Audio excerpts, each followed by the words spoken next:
says size. Oh, I just want to say one other thing. Size limit reached. Yeah, just one other thing. I'll start It's no again. coincidence that Carlos is sitting here and that he basically worked with Neal to name the street. Because I grew up politically with Carlos's aunt, Magda Castaneda. And if there were two women in the history of the city the last 50 years who were among the strongest political activists, it was Magda and Betty.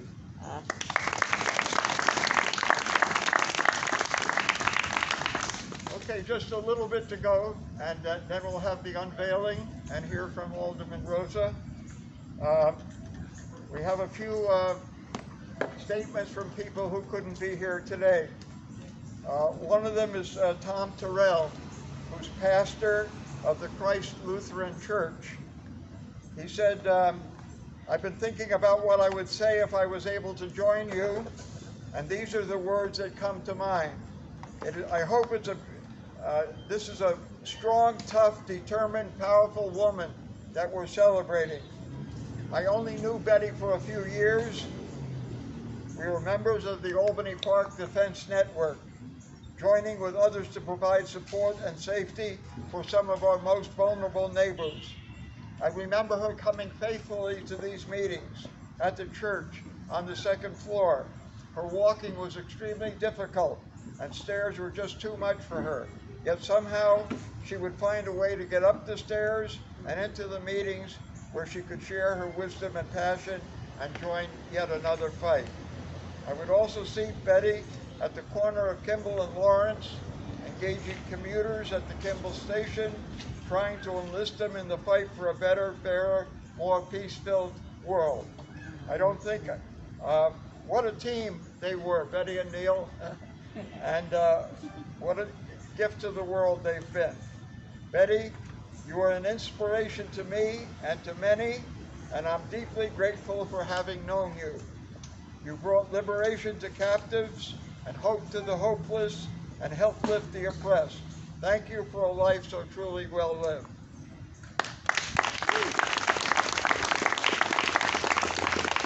This is a message from Roger Fraser, who was one of the founders of the Chicago anti-war movement, anti-war coalition. He said, I only met and worked with Betty near the end of her life. She had a wonderful sense of humor and used it to political advantage. I will always remember working with her and Neal on the wording of a document I wrote and the two of them edited.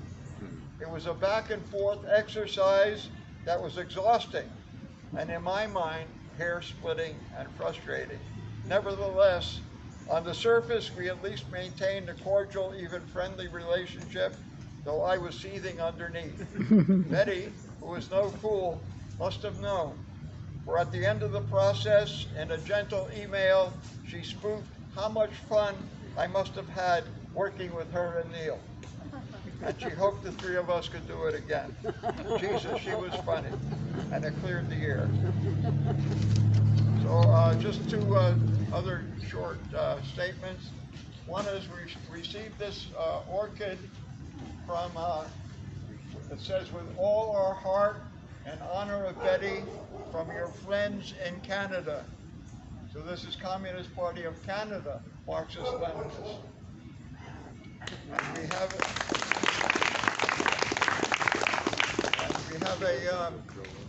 another statement from Kathleen Chandler. Betty was a longtime friend and fellow organizer for a world fit for all human beings, one where the human rights of all, at home and abroad, are recognized and affirmed. For that reason, not only was she an avid organizer for peace and justice, but also for solutions moving society in that direction, such as fighting for an anti-war government and peace economy. As Neal brought out, she paid attention to setting aims for what we stand for, aims that recognize that current governing arrangement and laws stemming from them are dysfunctional and obsolete. As massive war budgets and the failures concerning COVID-19 and immigration show. Betty recognized and fought for the new arrangements that are needed to to empower the people themselves to govern and decide. Whether it be matters of education, or killer cops, or killer drones, or plant shutdowns, or pandemics, it's working people who can best find solutions that favor the people. It is they who must be the decision makers. So as we all contribute in whatever way we can to bring about the changes needed, let us embrace Betty's spirit for the new and her determination and viewpoint that our future lies in our fight for the rights of all. Kathleen Chandler, U.S. Marxist-Leninist Organization. Neal, Paul's here. Paul Siegel is here. What? Paul Siegel is here. Oh, I didn't see him. Sorry, I didn't recognize him. Paul Siegel has also been a very active advocate for peace and justice, and I have his introduction here somewhere. Why don't you come up and introduce yourself? Yeah. Oh, here it is. So Paul has been active with the People's Response Network, which has been taking the active measures against the COVID-19 pandemic to stop it. He's a long-time organizer and fighter against people's displacement from their housing, and he's for community-based and occupational health, and has worked on organizations that deal with that, including the Chicago Area Black Lung Association, and currently the Northside Action for Justice.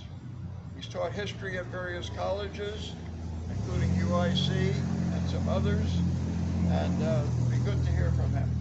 All right. I think, can you hear me okay? Mike, I loved what you said about the ripple effect. That's been on my mind ever since you said it. You know, as I get older and I'm not a very religious person, I think about, you know, hey, I'm not going to be here. You know, at some point, I'm not going to be here at some point. And to the extent that Betty and each one of us had impact on the lives of others, that ripple effect means that each of us lived at least as long as there's a human race. So that was beautiful. Thank you, Neal, for inviting me from your sister community, Uptown, where if you take what Betty fought against in terms of them tearing down a library to build unaffordable luxury housing that we don't need, where if you take that and put it on steroids, you've got what the alderman in Uptown is doing as fast as he can. And I dread to say that the plague is probably coming this way too. And from Uptown, where back in 1972, a core of people working especially with the thousands of poor whites from the South, we, like Betty, we believed that truth was truth. And we asked the poor whites from the South and Uptown to read the Black Panther Party newspaper, and you know what they did? Where we, under the direction of the Black Panther Party, distributed 3,000 bags of groceries under the slogan, "Dump Hanrahan, End Police Brutality, and Establish Community Control of Police." So, although I didn't have the great privilege to really know Betty, I feel like we were comrades in the struggle going way back. Okay, so maybe related a little bit to the ripple effect, I just want to ask a question. How many people here have children? And how many people here have grandchildren? All right, I want to make a request that you make sure that every one of your children and grandchildren knows about that street sign and knows who Betty Resnicoff was, so that 7 generations hence, 7 generations, so that they make sure that nobody, after this great Oliphant passes on, that nobody takes that sign down. And I'm just picturing 7 generations from now, somebody's going to look at that and say, hey, Resnikov, who is that? And look it up and come to understand that, yes, in these very dark days, there were people who were not media stars in any sense, who we don't necessarily read about in history books, who, like people in the days of that empire that Betty understood and talked about, that was there from the get, who in the days of that oxymoron, an empire of liberty, that the slave-holding Jefferson talked about, thought that the focus ought to be on building community here without slaves and without genocide against Native Americans. So we're all part of something that has always been here as long as people were here. The last thing I'll just say briefly about the struggles around the pandemic, which Neal has been such a wonderful force in,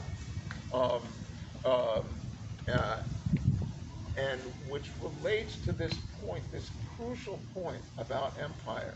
Everybody's got to understand that. We've been an empire since day one, and it's a curse upon the world. It's not okay. So I just want to put that empire quickly into perspective with one example.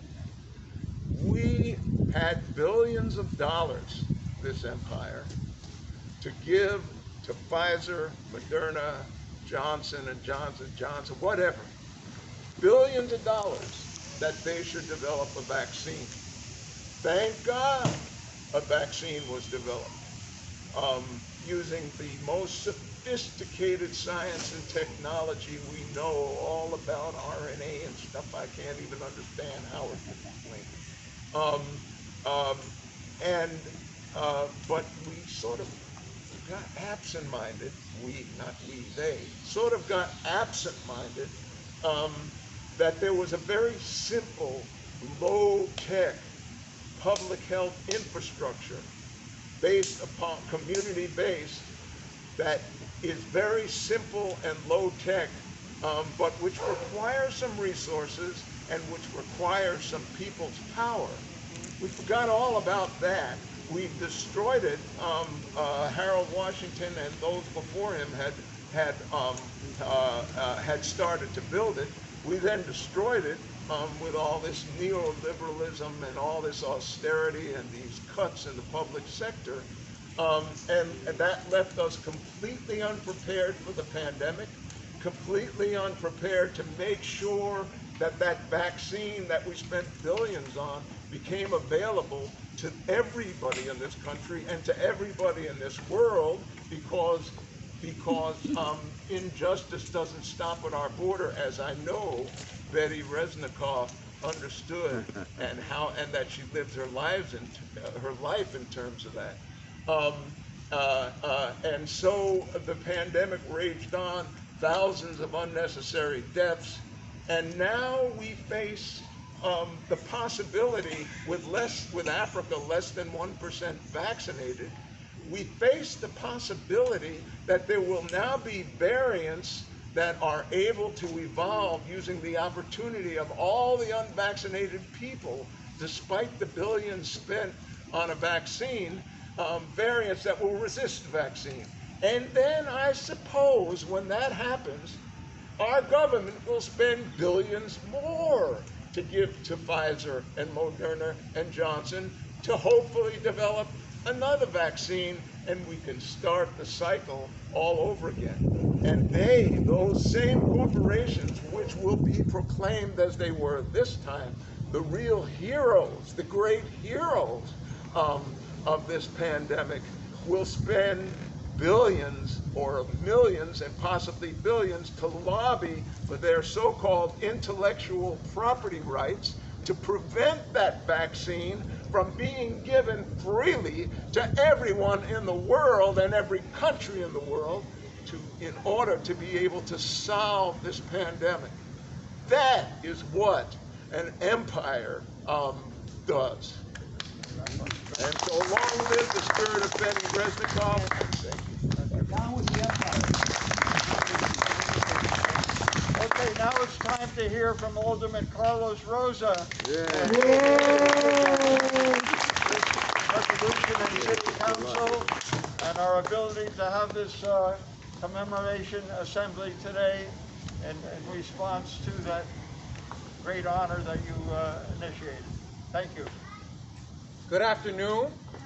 Buenas tardes. It's such a great honor and pleasure to be with so many familiar faces, with so many neighbors, with the friends and family of Betty and Neal Resnikoff. In a little bit, I'm going to invite Neal to join me at that sign that has a white veil over it, and we're going to unveil that sign. But before we unveil that sign just across the street from Neal and Betty's home, I want to say a little bit about the Betty Resnikoff that I knew. It is said that a true revolutionary is guided by great feelings of love. And for me, Betty Resnikoff was love. When I'd go to the Lawrence and Kimball Brown line stop, and I'd come upon Betty, and there she was, smiling, exuding love, ready to engage in conversation, ready to win hearts and minds to the cause for social and economic justice. When I'd go down to Daly Plaza to join marches as a young activist, and then later on as an alderman, or when I'd go down to the Federal Plaza to join a march or a manifestation against imperialism, against war, in support of workers' rights, in support of immigrants, invariably, there would be Neal and Betty. And they would greet me, and especially Betty would greet me with so much love. And she talked to me about the latest issue that she was working on. I was so moved to hear today about all of the things that Betty was involved in. Standing up for day laborers. Why? Because she was guided by love. Because she understood that the racism, that the system of capitalism which puts profit before people, that great immoral system, that the answer to that was people coming together in love to build community, to create change, to create a just world where all of us were free to live with the dignity and justice that we deserve. Betty knew that in her heart. And because Betty knew that in her heart, she used her voice, she used her intellect, she used all the gifts that life had given her for the benefit of all. We would all be so much better off in this city, this state, this nation, and this world if we all followed the Betty Resnikoff way. Right. So every year, every alderman gets to put up 2 honorary street signs. And this year, when it was announced that the vaccine would be widely distributed, and when it was announced that suddenly we could start taking off our masks if we were vaccinated indoors, it felt as if this, capitalist system had forgotten about everyone that we had lost, about everyone that we continue to lose to this pandemic. And so I sat down with my staff and we said, let's dedicate those 2 signs that we have in the 35th Ward this year to people who we have lost as a result of this pandemic.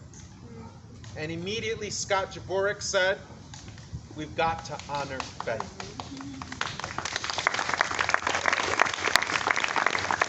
And so I'm so glad that we're able to come here together today to remember Betty, to honor her life.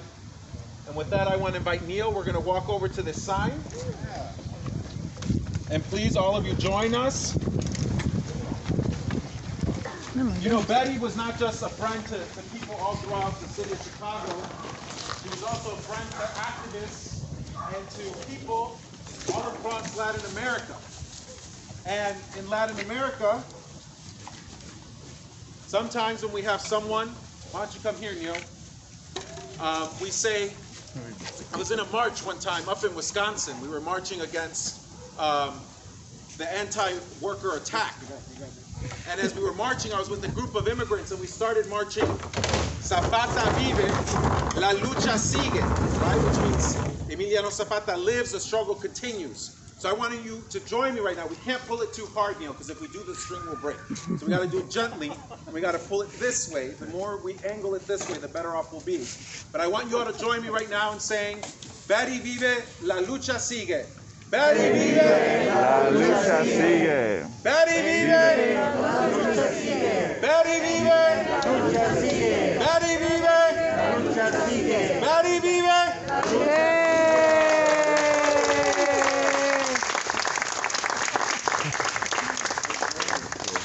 Yeah.